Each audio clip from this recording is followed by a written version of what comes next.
मेरी प्रिय माताओं, बहनों और भाइयों, व्रत त्योहार परिचय में मैं आपके लिए एक नया वीडियो लेकर आई हूँ। पिछली वीडियो में मैंने वट सावित्री व्रत के परिचय, महत्व व पूजा विधि के बारे में बतलाया था। आज मैं इस व्रत में कही जाने वाली कथा को सुनाने जा रही हूँ। कथा सुनाने से पहले आप सभी से निवेदन है कि अगर आपने अपने इस चैनल को सब्सक्राइब नहीं किया है तो जल्दी से सब्सक्राइब कर दें और बेल आइकन दबा दें ताकि मेरी नई वीडियो सबसे पहले आप तक पहुंच सके। तो आइए शुरू करते हैं वट सावित्री व्रत कथा। प्रसिद्ध तत्वज्ञानी अश्वपति भद्र देश के राजा थे। उनको संतान सुख नहीं प्राप्त था।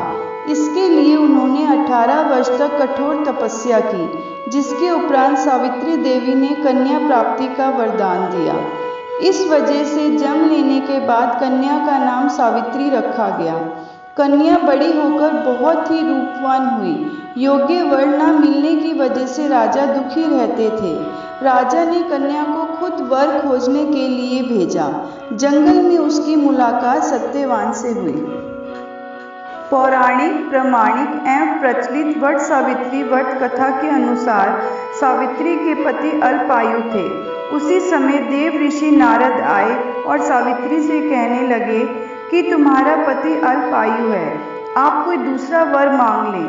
पर सावित्री ने कहा, मैं एक हिंदू नारी हूँ, पति को एक ही बार चुनती हूँ। माता पिता ने भी बहुत समझाया, परंतु सावित्री अपने धर्म से नहीं डिगी। उनकी जिद के आगे राजा को झुकना पड़ा। सावित्री और सत्यवान का विवाह हो गया। सत्यवान बड़े गुणवान, धर्मात्मा और बलवान थे। वे अपने माता पिता का पूरा ख्याल रखते थे। सावित्री राजमहल छोड़कर जंगल की कुटिया में आ गई थी।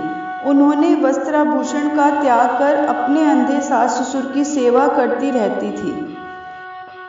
सत्यवान अग्निहोत्र के लिए जंगल में लकड़ियां काटने जाया करते थे। आज सत्यवान के महाप्रयाण का दिन है। सावित्री चिंतित हो रही है। सत्यवान कुल्हाड़ी उठाकर जंगल की तरफ लकड़ियां काटने चले। सावित्री ने भी साथ चलने के लिए अत्यंत आग्रह किया। सत्यवान की स्वीकृति पाकर और सास ससुर से आज्ञा लेकर सावित्री भी पति के साथ वन में गई। सत्यवान लकड़ियां काटने वृक्ष पर चढ़े, परंतु तुरंत ही उन्हें चक्कर आने लगा और वे कुल्हाड़ी फेंककर नीचे उतर आए। पति का सर अपनी गोद में रखकर सावित्री उन्हें अपने आंचल से हवा करने लगी। थोड़ी देर में ही उसने भैंसे पर चढ़े हुए, काले रंग के सुंदर अंगों वाले, हाथ में फांसी की डोरी लिए हुए, सूर्य के समान तेज वाले एक भयंकर देव पुरुष को देखा। उसने सत्यवान के शरीर से फांसी की डोरी में बंधे हुए अंगूठे के बराबर पुरुष को बलपूर्वक खींच लिया। सावित्री ने अत्यंत व्याकुल होकर आर्त स्वर में पूछा, हे देव, आप कौन हैं और मेरे इन हृदय धन को कहाँ ले जा रहे हैं? उस पुरुष ने उत्तर दिया, हे तपस्विनी, तुम पतिव्रता हो, अतः मैं तुम्हें बताता हूँ कि मैं यम हूँ और आज तुम्हारे पति सत्यवान की आयु क्षीण हो गई है, अतः मैं उसे बांधकर ले जा रहा हूँ। तुम्हारे सतीत्व के तेज के सामने मेरे दूत नहीं आ सके, इसलिए मैं स्वयं आया हूँ। यह कहकर यमराज दक्षिण दिशा की तरफ चल पड़े। सावित्री भी यम के पीछे पीछे जाने लगी। यम ने बहुत मना किया। सावित्री ने कहा, जहाँ मेरे पतिदेव जाते हैं वहाँ मुझे जाना ही चाहिए, यह सनातन धर्म है। यम बार बार मना करते रहे, परंतु सावित्री पीछे पीछे चलती गई। उसकी इस दृढ़ निष्ठा और पतिव्रत धर्म से प्रसन्न होकर यम ने एक एक करके वर रूप में सावित्री के अंधे सास ससुर को आंखें दी, खोया हुआ राज्य दिया, उसके पिता को 100 पुत्र दिए और सावित्री को लौट जाने को कहा। परंतु सावित्री के प्राण तो यमराज लिए जा रहे थे, वे लौटती कैसे? यमराज ने फिर कहा कि सत्यवान को छोड़कर चाहे जो मांग लो।